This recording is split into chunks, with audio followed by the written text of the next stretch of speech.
Halos araw-araw dumadaan ako sa mall. 'Di ba sa mall halos kumpleto lahat? May church, may cinema, may groceries, may offices, may mga pet shops, arcade, and even clinic.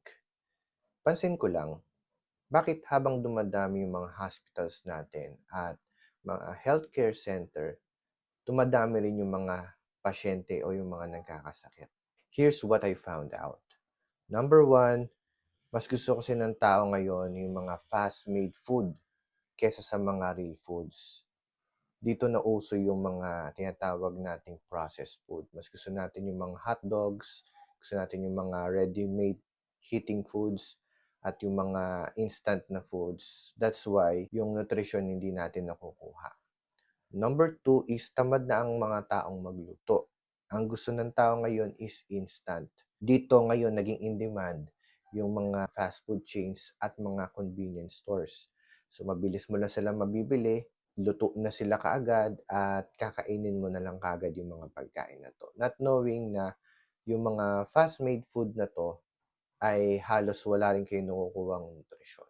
Number three is di baling walang sustansya basta masarap. Mas priority natin ngayon na mas okay yung masarap sa panlasa natin kesa doon sa nakukuhang sustansya ng ating katawan. Malaking bagay po yan sa ating pagkakasakit. Number four, mura lang at nakakabusog. Like for example, yung pagkain natin ng mga tusok-tusok na food or yung mga street foods natin. Yes, mabigat sa tiyan, nakakabusog siya. Pero kamusta kaya yung sustansyang nakukuha mo rito? Bumibigat lang siya sa tiyan mo, pero wala ka naman nakukuhang nutrisyon mula sa mga binibili mo. So, yung mga long-term effect ng pagkain ay nagdudulot sa atin ng mga long-term diseases at illnesses. At panglima, yun lang yung kaya ng budget. I doubt na yun lang talaga yung kaya ng budget. Or mas masasabi kong yun lang kasi yung mga pinipili natin.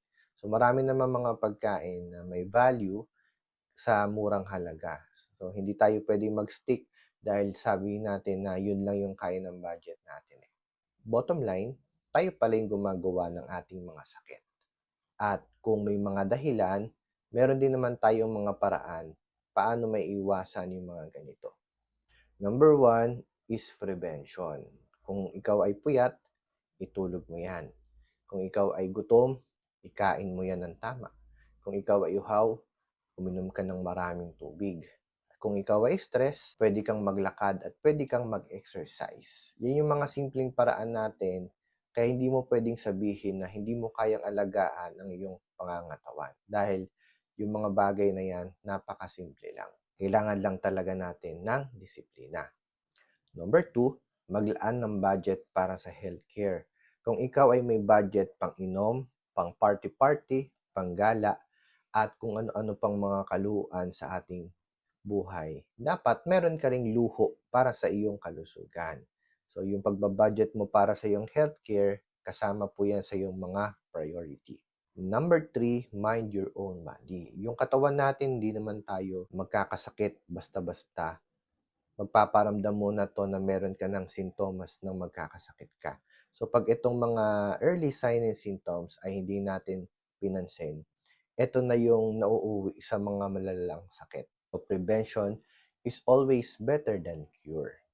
Number four, ibigay mo sa katawan mo yung mga needs niya. So, kung kailangan mo ng tamang haba ng tulog, matulog ka ng 8 oras. Kung kailangan mo ng sapat na dami ng tubig, uminom ka ng 8 hanggang 10 basong tubig araw-araw.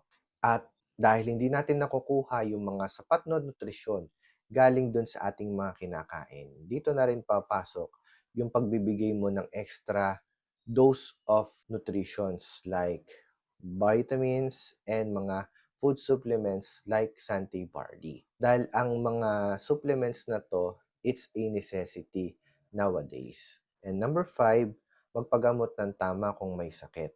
So kung ikaw ay may mga diagnosed na sakit, ay highly advised na magpa-check up, magpagamot, at tapusin po yung iyong program or procedures na ibinigay sa iyo ng doktor. Ang nangyayari kasi sa tao, shortcut natin pagkatapos magpa-check up, bibili ng gamot, di na babalik sa doktor. Ang bottom line, wala nangyayari or hindi natatapos yung iyong program sa iyong paggaling. So, nangyayari, nakakaramdam ka ng konting relief, tapos hindi na matutuloy, and then babalik at babalik lang po yan.